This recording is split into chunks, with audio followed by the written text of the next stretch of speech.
Yo, quick intro. This was supposed to be part of another video where I defend your opinions on the Plants vs. Zombies franchise. But I had way more to say about this specific opinion than I thought I did. This is one of the first PvZ related things I felt this passionate about in basically 2 years. So now it's its own video. And it's coming out before the main one. Let's hop right in.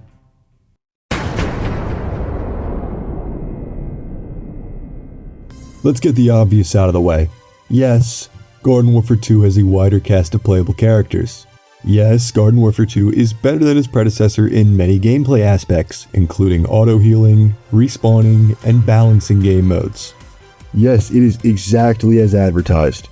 Theoretically, Garden Warfare 2's replayability should be undoubtedly higher than Garden Warfare 1's, but from my experience, it's not.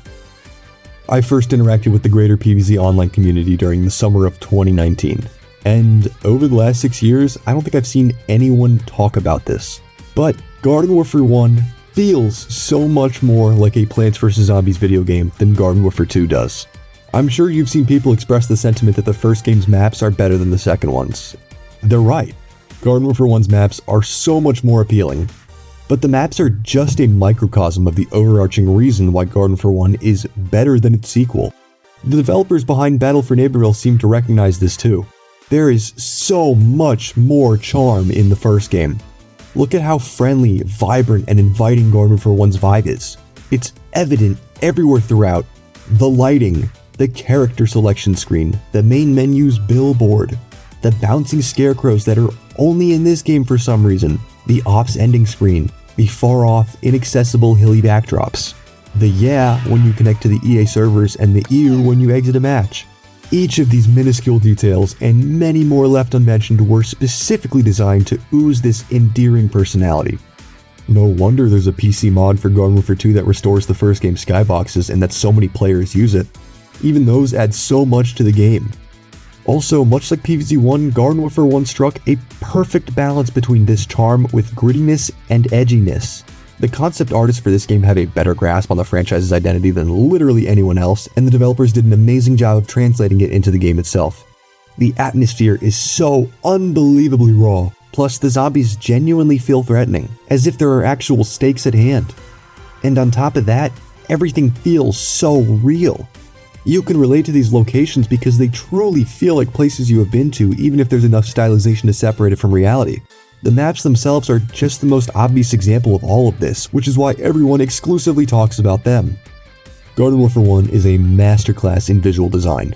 The game doesn't take itself seriously, but the environment, textures, and atmosphere are all grounded in reality to the point where it tricks you into taking it seriously. It was such a massive part of the game's appeal when it came out. Come on, Garden Warfare 1's tagline is literally about this. This might be the only shooter game of its era with a vibe that doesn't make you feel awful. Maybe washed out and dull visuals and aesthetics are your thing. I don't know. But considering how people love talking about Garden Warfare 1's maps, it's safe to assume that people really like the visual design this game offers. And just look how hot of a topic the PvZ 3 art style vote is, even though PvZ 3's art style is the one thing PopCap probably didn't need to fix about the most recent beta. Point is, we all really care about this stuff. It matters way more than you think. Of course, there is still a semblance of this aesthetic in the second game. There are vibrant sections similar to that of the first. See Frontline Flats, Colonel Corn's story mode section, and the first plant spawn on Zomburia.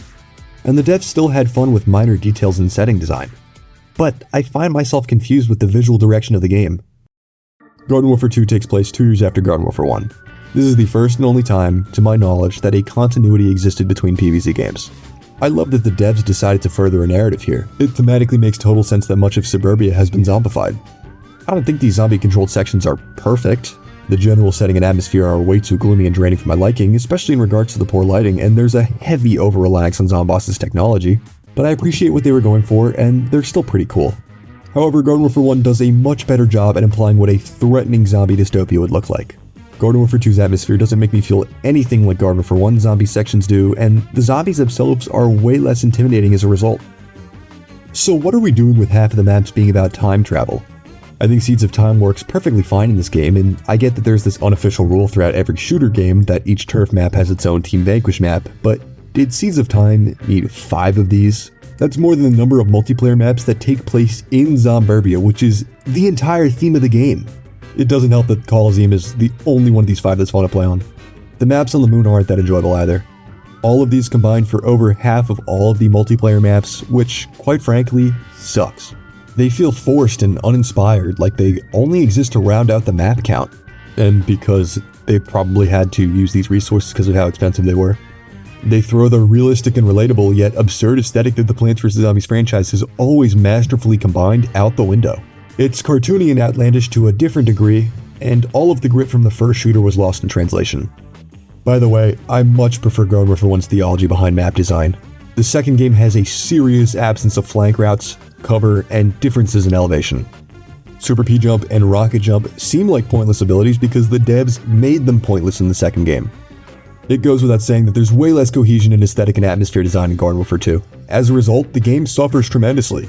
The settings chosen for Garden Warfare 2 don't really fit all that well what the game was modeled for, and they kill a lot of my desire to play the sequel. I want to briefly mention a bunch of other aspects that nobody talks about that add to my appreciation of the first game over the second. For some reason, a majority of the music in Garden Warfare 2 is bugged. Peter McConnell remixed the garden and capture music from the first game for both Seeds of Time and Great White North. Except for these 2 songs for some reason, which has always annoyed me. But I guess I should be thankful for what he did remix, because due to a coding error, most of these songs just don't play, or have a very, very rare chance to. I'm pretty sure only one of the zombie capturing themes ever plays throughout these maps. It gets super monotonous hearing the same jingle over and over again. And they never bothered fixing this. When they ported Walnut Hills over from the first shooter game, they just reused Seeds of Time's music. Forget that the music on Seeds of Time is bugged. Why not just use the original Garden and Capture music? It's used in Suburbanation, so we know it's in the files. More importantly, Seeds of Time doesn't even have a 6th garden. So there's a point on Garden Warfare 2's Walnut Hills port that just doesn't play any music. There's a similar issue in Ops. McConnell composed entirely new themes for Super Boss waves, but they just don't play. Ever. There's even a completely finished Graveyard Ops theme that they just never put in the files, and the only reason we know it exists is because it's in some throwaway devlog video. Yeah, I can see the appeal. And then, like, when nice you said, fast, so paced top and tip, yeah. and you'll do this, I'm sure, but when you get to the end of your clip, if you've got your ZPG, finish it with a ZPG, and then you flip it. Side note, I'm pretty sure Ops is considered supreme in the first game. I'm not sure why, because I rarely play this game mode, but I thought it was worth mentioning. In general, I think the shooter games have the best music throughout the franchise, but most of my favorite tracks only seem to play in the first shooter. That's really completely irrelevant because that's entirely opinionated, but I just wanted to throw that in there. Walnut Hills as a whole had a rough translation of the second game. The port seems incredibly rushed. There's a bunch of missing textures, like for the grass, the trees, and in these turrets which aren't even seen anywhere else in Garden Warfare 2. The map is so much duller in this game than in the first, and because of all of this, it's considered one of the worst maps throughout all of the shooters. Yet, quite frankly, I still would rather play Walnut Hills over most of the other maps in Garden Warfare 2. Oh, but I can't, because they forgot to add it to mixed mode in private play. Guess that's pretty representative of the game as a whole. Just in general, a lot of minor assets and quirks were ignored or seemingly forgotten about during the development of Garden Warfare 2. For example, I love with all my heart these end-of-match screens in gardens and graveyards. I love them so much, they feel so strategic as if you were actually fighting for a cause. It doesn't seem like they even tried to do something like this in the sequel. Actually, compare each game mode's end-of-match screen. Garden Warfare 2 always just resorts to making the top UI bar larger in front of a wide shot of the players. Look at the difference in Super Boss Wave intros and Ops. There used to be more variety in spawnable minions just for the sake of keeping things fresh. Engineers used to have mustaches. Spikeweeds used to be able to turn zombies upside down. I get super brains would be too big and would clip into the ground or whatever, but why not keep this for the classes that already had this animation? Each class used to have a wave, point, and follow gesture so players could communicate with each other and gestures didn't only exist to be toxic. Also, you used to be able to equip 4 of these at once. And this was presumably removed because of private ops. Who the hell is going to teabag bots? Every mode has to suffer because of one nobody plays? I guess it doesn't matter because Garden Warfare introduced 17 gestures per class, not including the default ones, while Garden Warfare 2 only introduced 4. Also, look how long it took for me to mention how much better Garden Warfare 1's customizations are and how much better Plasma P looks. Most of these don't hurt the gameplay either way, but at that point, why revert to something lesser or worse? Why were these and so many others left out of the second game? These small details are usually added or cultivated in a sequel, not outright removed. I gotta end this sooner or later. This section alone is probably as long as every other one combined, but I'm going to leave it at this. Garden Warfare 1 was conceptualized right after PopCap was bought out by EA. As we all know, at that point in time, PopCap was all about making quirky, casual games with lots of personality. That's basically what Garden Warfare 1 was. It was a fun experiment that, to our knowledge, was given as much time as it needed to be developed. Then, unfortunately, its final content update was released only 7 months after the game itself. Half a year after that, Garden Warfare 1 was discontinued. Contrast this with Garden Warfare 2. It, a full sequel, was announced at the same time in March of 2015. Garden Warfare 1's success showed that this was a profitable game idea, so it was given a release date of the following spring. There is a strong vibe here that Garden Warfare 2's developers were pressured hard by newfound deadlines and monetary expectations. Every single issue I've talked about with Garden Warfare 2 directly correlates with this. The lack of quality control, like in all of the instances I just went over, makes it obvious. And so do all of the monetization differences between the two games, which I'm not even gonna bother getting into. But the most crucial piece of evidence that proves this is the fact that Garden Warfare 2 probably wasn't meant to exist. At least not so soon. An email from Gavin Yastremski, who worked on every PvZ shooter as an environment artist, revealed that there was supposed to be a massive 1.5 update for the first Garden Warfare. This would have included the zombified maps you see in Garden Warfare 2, Seeds of Time, the Imp class, likely a plant class to pair with the Imp, and Graveyard Ops, as there is unused data for plant bosses. The higher-ups were probably dumbfounded by how well the first game was performing and instead pushed for a second shooter because it would make significantly more money in a shorter amount of time. And it all kind of snowballed from there. Garden Warfare 2 never really had the time to flourish, neither during development nor while the game was being updated, because its support was cut off a year after it launched. All of these corners were cut because the sequel was rushed out by executives who saw a potential goldmine opportunity. Garden Warfare 2 is undisputedly one of the best games throughout the PvZ franchise. It quote-unquote fixed a lot of what was considered wrong with the first shooter and deserves all of the praise it gets. At the same time, however, it introduced a mass amount of its own issues and downgraded in a multitude of other areas. As a result, the game's overall quality suffers. Trying to pick one of these games over the other is like splitting hairs. Most of what it boils down to is subjectivity and what you yourself value in a video game. How supposedly polished and perfect the gameplay is does not matter to me personally if I don't enjoy playing the game itself. Truthfully, unless I'm playing with friends, which is very rare because nobody I know plays these games anymore, I find it super hard to play Garden Warfare 2 for more than an hour at a time. Maybe I wouldn't experience this burnout as much if the game modes introduced in Garden Warfare 2 were actually accessible. Seriously, whose idea was it to make Soil Survivors and the other game modes unplayable? Be real for a moment. If these two games had an equal amount of active players, what incentive would there be to play Garden Warfare 2's multiplayer over its predecessors? Both games have roughly the same amount of game modes, and the gameplay is virtually the same, but Garden Warfare 1 is better atmosphere, visuals, map design, attention to detail, customizations, and sticker pack variety. If you love one of the new classes, I get why you'd prefer the second game. Otherwise, is a hub world and shared vanquishes really enough to put the sequel over the first?